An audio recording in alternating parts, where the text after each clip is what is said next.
মন্তাহা নামক একটা ছোট্ট বোন অল্প কয়েকদিন আগে হারিয়ে গেল। খোঁজাখুঁজি করার পর পাওয়া গেল একটা লাশ। আমরা আইয়ামে জাহিলিয়তের আলোচনা শুনছিলাম। আমার বড় ভাই আজকের বিশেষ আলোচক আলোচনা করছিলেন। ভাইও জানি না যে জাহিলিয়তের জামানায় এরকম ছিল কিনা, আমার জানা নেই। জাহিলিয়তের জামানায় ছোট্ট একটা ক্ষমতার দ্বন্দ্বকে কেন্দ্র করে প্রায় ১৫০০০ নিষ্পাপ সন্তানগুলোকে তাদের টাকা দিয়ে গুলি কিনে, তাদের টাকায় পোশাক কিনে, তাদের টাকা দিয়ে যেই পুলিশ ভাইরা খায় তারাই তাদের বুকে গুলি কোলে কোলে ঝাঁঝরা করে দিয়েছেন। জাহিলিয়তের চাইতে এটা কম না, ঠিক কিনা? আমার প্রাণপ্রিয় ভাইয়েরা, সারমর্মমূল কথা হলো মুসলমান শোনেন, আজকেই শুধু স্বাধীনতা নয়, ২৪-এর স্বাধীনতাই শুধু স্বাধীনতা নয়। এর পিছন দিকে তাকিয়ে দেখুন, ৮০ বছরের ব্যবধানে বাংলার জমিন সহ ভারত উপমহাদেশ স্বাধীন হয়েছে ৪ বার। এই ভারত উপমহাদেশ স্বাধীন হলো, এর পরবর্তীতে অন্ধকারে আবার গ্রাস করে ফেলে দিল পাকিস্তানের হানাদার। আবার দেশের মানুষ যখন ঝাঁপিয়ে পড়ল, পাকিস্তানের হাত থেকে স্বাধীন হলো। তারপরে আমার এরশাদের এলাকার ভাইরা, রংপুরের ভাইরা, মনে কষ্ট নেওয়া যাবে না, এরশাদ চাচারা ঘাড়ের মধ্যে যখন শয়তানি একটা ভূত চেপে বসলো, উনিও স্বৈরাচারী পন্থায় এদেশের জনগণের অধিকারকে কেড়ে নিল। দেশের জনগণ যখন ঝাঁপিয়ে পড়ল, স্বৈরাচার মুক্ত হলো। তারপরে স্বাধীনতার দোহাই দিয়া, স্বাধীনতার নাম দিয়া, স্বাধীনতার গান গাইতে গাইতে ১৬ বছর ধরে এক বিশাল দানব এই জাতির উপরে বসেছিল। কথা বলুন ঠিক কিনা? হাজার হাজার সন্তানদের এতিমের আর্তনাদ, হাজার হাজার বিধবা বোনদের চোখের পানি, হাজার হাজার মায়েদের তাহাজ্জুদের চোখের পানিরা কান্না, আলেমদের রক্ত, আত্মত্যাগ, জীবনের বিনিময় এ জমিন যখন উর্বর হয়েছে। আমরা আব্রাহার হস্তি বাহিনী দেখি নাই, আমরা ফেরাউন আর নমরুদের পতন দেখি নাই, কিন্তু ২৪ সালে যেটা দেখতে পেলাম, হস্তি বাহিনীর উপরে পাথর মেরেছে, সেই জন্য তারা নিস্তেনাবুদ হয়ে গিয়েছে। আর আমরা ২৪ সালে দেখলাম এরা পাথর মারে নাই, বরঞ্চ বুক টান টান করে গুলির সামনে, বারুদের সামনে দাঁড়িয়ে গিয়েছে। এদের বুকের মধ্যে গুলি রেখেছে আর টপ টপ করে জমিনের মধ্যে রক্ত পড়েছে। এক একটা রক্তের ফোঁটা এই জমিনকে পিছিল করে স্বৈরাচারের পতন ঘটেছে, ঠিক কিনা? প্রাণপ্রিয় ভাইয়েরা আমার, যেহেতু পার্সি আবু সাইদ শুয়ে আছে, আজকের এই সাউন্ডগুলো তার কবরে গিয়া দোলা খাচ্ছে। জাতি তাকে ভুলতে পারে না, কিন্তু কয়দিন মনে রাখবেন বন্ধু? আমার তো বড় টেনশন হয়, আমার তো বড় ভয় হয়, এই স্বাধীনতা টিকবে কয়দিন, এই স্বাধীনতা থাকবে কয়দিন, এই স্বাধীনতার মেয়াদ কয়দিন? মামু বাড়িতে গিয়া তারা ষড়যন্ত্র করছে, দেশের ভিতরেও কিন্তু নানান নাটক চলতেছে। একজন দালালকে, একজন স্বৈরাচারকে, একজন দেশদ্রোহীকে সরানো হয়েছে, আবার আরেক দল ওই জায়গাতে বসার জন্য নানান ধরনের ফন্দি আঁটতে শুরু করে দিয়েছে। ভিতরে বাহিরে হাজার চক্রান্ত চলছে।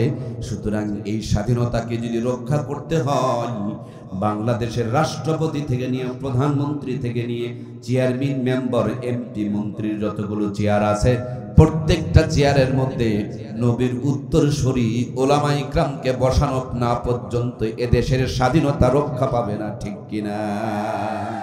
আফগানিস্তান নামক ছোট্ট একটা দেশ বড় বড় পরাশক্তির সাথে যুদ্ধ করেছে। যুদ্ধ করার পর এই ফারুকিদের মতন স্বৈরাচারদের, দোসরদেরকে, নাস্তিকদের উত্তরসূরিদেরকে, ইসলাম বিদ্বেষীদেরকে তারা ক্ষমতায় দেয় নাই। মোল্লারা জীবন দিয়ে, রক্ত দিয়ে যুদ্ধের ময়দানে তারা জন্মগ্রহণ করেছে। যুদ্ধ করতে করতে যাদের জন্ম হয়েছে, এরা দেশ স্বাধীন করার পর ক্ষমতা কারো কাছে হস্তান্তর করে নাই, নবীর সুন্নত তরিকায় ক্ষমতাকে নিজের কাছে রেখে দিয়েছে। আজ বাংলাদেশ নয়, গোটা পৃথিবীকে আফগানিস্তান তাক লাগিয়ে দিয়েছে। কথা বলুন ঠিক কিনা? ও মুসলমান, শুধু তসবিহ পড়া সুন্নত নয়, শুধু মিষ্টি খাওয়া সুন্নত নয়, শুধু দাওয়াত দেওয়া সুন্নত নয়, শুধু ইমামতি আর মুয়াজ্জিমি করা সুন্নত নয়, শুধু মাদ্রাসার মোদারেসগিরি করা সুন্নত নয়, নবী রাষ্ট্র পরিচালনা করেছেন, সেই রাষ্ট্র পরিচালনার দায়িত্ব গ্রহণ করাটা অন্যতম সুন্নত। কথা বলুন ঠিক কিনা? দোয়া করলেই যদি সব হক আদায় হয়ে যেত, আমার নবী মুস্তাজাবুদ দাওয়া ছিলেন, যখন যেটা বলেছেন আল্লাহ তখনই সেটা কবুল করে নিয়েছেন। কেন 27টা যুদ্ধে মাথার মধ্যে হেলমেট পরে অবতরণ করেছেন? কেন রক্ত ঝরিয়েছেন? এই জন্য প্রয়োজনে যেমন আমরা নামাজ পড়ি, রোজা রাখি, হজ করি, যাকাত দেই, ঠিকই জাতির দুর্দিনে দেশ যখন অন্ধকারে চলে যাবে, তখন ওই ইমামতির মুসল্লার পাশাপাশি আমাদেরকে নেতৃত্বের চেয়ারগুলোকে অলঙ্কিত করতে হবে। তাহলে আর স্বাধীনতা হারিয়ে যাবে না, এদেশে আর নতুন করে রক্ত দিতে হবে না। কথা বলুন ঠিক কিনা? সুতরাং মুসলমান বিনয়ের সঙ্গে যে কথাটুকু বুঝাইতে চায়, তাহলে এদেশের স্বাধীনতাকে যদি রক্ষা করতে হয়, বাংলাদেশের গুরুত্বপূর্ণ চেয়ারগুলোতে নবীর উত্তরসূরি যারা আছে ওলামা হযরতকে বসাইতে হবে। তাহলে কম্বল চুরি হবে না, গম চুরি হবে না, স্বাধীনতা হারাবে না। কথা বলুন ঠিক কিনা? প্রাণপ্রিয় ভাইয়েরা আমার, নবীজির মতন একজন দামি মানুষ দুনিয়াতে আসার পর 40 বছর পর্যন্ত তিনি মেহনত করলেন। মক্কার জমিনে মেহনত করার পর যখন রেজাল্ট হলো না, জাবালে নূরে হেরা গুহার ভিতরে নবী আমার বসা, আল্লাহ তাআলা নবীজির কাছে দান করলেন কালামুল্লাহ। নবীজি ছিলেন মুহাম্মদুর রাসূলুল্লাহ। সব জায়গা অন্ধকার, এই জায়গা আলো। দুইটা লাইন আছে, একটা নেগেটিভ আর একটা হলো পজিটিভ। এই দুইটার সংযোগ দেওয়ার কারণে অন্ধকার চলে গিয়েছে, জায়গাটা যেমন আলোকিত হয়ে গিয়েছে। নবী নিজেই আলো জ্বালানোর চেষ্টা করেছেন। 40 বছর যখন কোনো রেজাল্ট হয় নাই, আল্লাহর হাবিব মুহাম্মদুর রাসূলুল্লাহ আর আল্লাহ নবীর কাছে দান করলেন কিতাবুল্লাহ। মুহাম্মদুর রাসূলুল্লাহর কিতাবুল্লাহ, কোরআন সুন্নাহর আদর্শ যখন মক্কার জমিনে কালো একটা পাথরের পাহাড়ে লেগে গেল, আল্লাহর কোরআনের ছোঁয়া লাগার কারণে ওই কালো পাহাড়টাকে আলোর পাহাড় জাবালে নূর বানিয়ে দিলেন কে? এই কোরআন আর সুন্নাহ আজকে জাতির থেকে যত দূরে চলে যাচ্ছে, কোরআন সুন্নাহ থেকে জাতি যত দূরে সরে যাচ্ছে, জাতির যতই উন্নতি হোক, যোগ বিয়োগ করে দেখেন জাতির কপালে শান্তি জোটে নাই, বরঞ্চ অশান্তির আগুনই জ্বলে উঠতেছে। কথা বলুন ঠিক কিনা? এই জন্য প্রিয় ভাইয়েরা আমার, প্রত্যেকটা সেক্টরে কোরআন সুন্নাহর আদর্শ আপনাকে আমাকে বাস্তবায়ন করতে হবে। নবীজি যেই ঘরে জন্মগ্রহণ করেছেন, নবীজি যখন দুনিয়াতে এসেছেন, নবীজির ফুবি আম্মা হযরত সুফিয়া বলেন, আমি প্রথম নজরে তাকিয়ে দেখি হঠাৎ আলোর ঝলকানি আসলো, আমার চোখ দুটো বন্ধ হয়ে গেল। চোখ মিলে তাকিয়ে দেখে আমার ভাতিজা মুহাম্মদ দুনিয়াতে এসেছে। আর নবীজির আগমনে গোটা দুনিয়া আলোকিত হয়ে গেছে। সুতরাং সবার আগে নবীজিকে যিনি দেখেছেন তিনি হলেন নবীজির ফুবি আম্মা। তিনি কোন হালতে দেখেছেন? তিনি বলেন, আমি নামাজের সেজদার হালতে নবীজিকে দুনিয়াতে আসতে দেখেছি। সুবহানাল্লাহ বলেন। আজ সেই মুসলমান নামাজ ছেড়ে দিয়েছে। আমার প্রাণের ভাইয়েরা, হযরত আম্মা জান আয়েশা সিদ্দিকা বলেন, নবীজি দুনিয়া ছেড়ে চলে যাবেন, এমন মুহূর্তে নবীজির ঠোঁট নড়তেছে, নবী আমার কি যেন বলতেছে, আমার কান পর্যন্ত আওয়াজ আসতেছে না। আমি আমার কানটা লম্বা করে নবীজির ঠোঁটের কাছে লাগায় দিলাম, তখনও পর্যন্ত শুনতে পায় আল্লাহর হাবিব তার জবান থেকে যে কথাটা বলছেন, আসসালা আসসালা আসসালা ওয়া মা মালাকাত আইমানুকুম। উম্মত আমার, নামাজ নামাজ নামাজ। আমি এখন চলে যাব, তোমাদের জন্য নামাজকে রেখে গেলাম। সুবহানাল্লাহ। বদরের প্রান্তরে হযরত আবু বকর সিদ্দিক রাদিয়াল্লাহু তাআলা আনহু বলেন, নবীজি আমাদের নামায়া দিলেন, হাতি দেওয়ার মতন কিছু নাই। কিছু কিছু সাহাবীর হাতের মধ্যে খেজুরের ডালটাকে ধরায়া দিলেন। আল্লাহ তাআলা আমাকে অনেকবার বদরের প্রান্তরে নিয়েছেন। পৃথিবীতে যে কয়টা ঐতিহাসিক মসজিদ, তার মধ্যে অন্যতম একটা মসজিদ হলো মসজিদে আরিশ। যেই মসজিদে আরিশ প্রান্তরে আল্লাহর হাবিব সাল্লাল্লাহু আলাইহি ওয়াসাল্লাম তাবু টেনেছিলেন।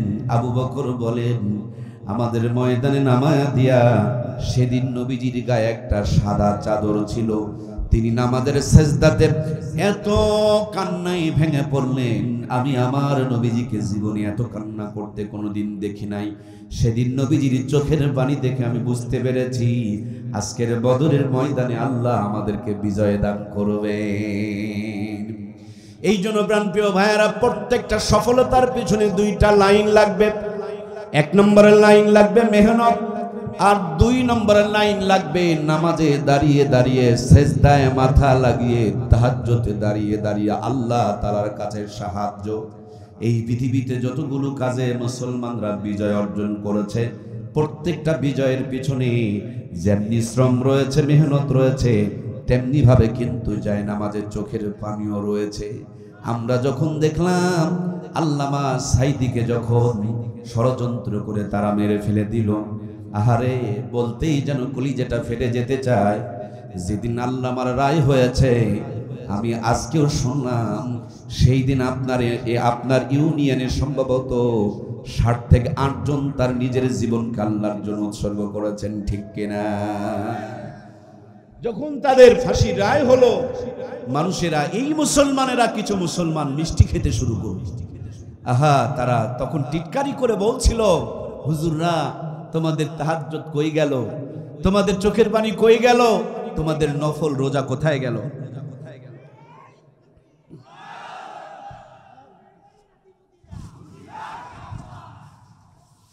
আলহামদুলিল্লাহ। কষ্ট পেয়েছেন আপনারা? আমার মুরব্বী একটা কথা বলছে, আবু জেহেলের নাতিপতিরা, আমরা বলছিলাম হুঁশিয়ার সাবধান। ভাইও, ও ময়না শোনো, আবু জেহেলের নাতিপুতি ওরা সাবধান, ওরা হুঁশিয়ার, ওরা সচেতন, ওরা সজাগ। তার জন্য কি করছে জানেন? আবু জেহেলের নাতিপুতিরা, এরা হিন্দু, বৌদ্ধ, খ্রিস্টান, 3 ধর্মের লোক এক জায়গায় হয়ে ঐক্য পরিষদ করছে। কারণ 3 ধর্মের লোক এক জায়গায় না হলে আমাদের বাঁশ দিতে পারবে না, বাঁশ দেওয়ার জন্য ওরা ঐক্যবদ্ধ হয়েছে। আর এই গরু খাওয়া মুসলমান খালি বাঁশ খাওয়ার জন্য গুতাগুতি, মারামারি, দলাদলি শেষ হচ্ছে না। কথা বলুন, ঠিক কিনা? সাবধান ওরা আছে, এখন আমাদের সাবধান হয়ে ঐক্যবদ্ধ হতে হবে, ঠিক কিনা? আমার প্রাণপ্রিয় ভাইয়েরা, আমাদের এলাকায় যদি গরু ছাগল মারা যায়, তো ওইটাকে মাটি দেওয়ার পর ওই গরু ছাগলকে মাটি দিয়ে ওখানে উপরে একটা বড় কলা গাছ লাগায়। কেন? এই গরু ছাগলটা পচে যাওয়ার পর এটা জমির সাথে মিশে যাবে, মাটির সঙ্গে মিশে যাবে, এরপর একটা স্পিরিট তৈরি হবে, একটা তেজ শক্তি তৈরি হবে, যেটা ইউরিয়া দিয়ে, সার দিয়ে তৈরি করা সম্ভব নয়। গাছের কালার দেখে বোঝা যায়, কলার সাইজ দেখে বোঝা যায় যেখানে বড় কিছু অবদান রয়েছে, এখানে নিচে কিছু অবশ্যই কিছু রয়েছে। এই বাংলার জমিনে আলেমদের রক্ত ঝরেছে, চোখের পানি পড়েছে, জুলুম, অত্যাচার, নির্যাতন তারা সহ্য করেছে। এই জন্যই অতি সহজে অল্প কয়েকটা জীবনের বিনিময় হলেও এত বড় একটা দানবকে আল্লাহ তাআলা আমাদের মাথার উপর থেকে সরিয়ে দিয়েছে, ঠিক কিনা? তাছাড়া যেইভাবে তারা চেপে বসেছিল, আমরা টেনশনে ছিলাম যে না জানি কত হাজার বছর থাকে। আল্লাহ তাআলা এই জালেমদের থেকে শিক্ষা নিয়ে নতুন করে যারা জুলুম করার ষড়যন্ত্র করছেন তাদেরকেও হেদায়েত দান করুন, বলুন আমিন। আমি কি কারোর নাম বলেছি? আমি নাম বলি নাই, যারা বোঝার তারা বুঝে নিন। আল্লাহ আমাদেরকে জুলুম মুক্ত জীবন করার তৌফিক দান করুন, বলুন আমিন। প্রিয় ভাইয়ারা আমার, তাহলে আমি আলোচনা করছিলাম মেহনত যেমন লাগবে, আল্লাহর সাহায্য তেমন লাগবে। নবীজি নামাজের সেজদার হালতে দুনিয়াতে আসলেন, আবার নামাজের কথা বলতে বলতে দুনিয়া থেকে বিদায় নিলেন। বদরের প্রান্তরে সাহাবায়ে কেরামেরা রক্ত যেমন ঢেলেছিলেন, তেমনি যায় নামাজে নবী আমার চোখের পানি ছেড়ে দিয়েছিলেন। দুইটার বিনিময় বদরের প্রান্তরে স্বাধীনতা দান করেছেন। সুতরাং প্রিয় মুসলমান, আমাদের অনেক উন্নতি হচ্ছে, নামাজের ক্ষেত্রে বড় গাফলতি দেখা যাচ্ছে। বাংলার জমিনে শতকরা 90% মুসলমানের দেশে এখন 90%, 100-র মধ্যে 90% মুসলমান নামাজ পড়ে না। 10% যদিও নামাজ পড়ে, তাদের নামাজের মধ্যে আবার 7% নামাজে ভুল। বাকি 3% মুসলমানের নামাজ একটু সুন্দর এবং শুদ্ধ হয়। এই নামাজিদেরকে দেশের মানুষ আর দেখতে পারে? নামাজি কখনো গ্রামীণ ব্যাংক ঠেঙ্গা মারা আসার সবুজ সঙ্গে বউ বন্ধক থুয়া টাকা তুলতে পারে? নামাজি কখনো তার বউকে, তার মেয়েকে, তার নাতনিকে, তার বোনকে কিরণমালা, কটকটি, পাখি কিনে দিতে পারে? একজন নামাজি যখন সত্যিকারের হাকিকতের নামাজি হবে, ওর ঘরের মধ্যে ডিশের লাইন লাগানো থাকবে না, জান্নাতের লাইন থাকবে। নামাজির ঘর থেকে কিরণমালা কটকটি পাখির আওয়াজ বের হইতে পারে না। কথা বলুন ঠিক কিনা?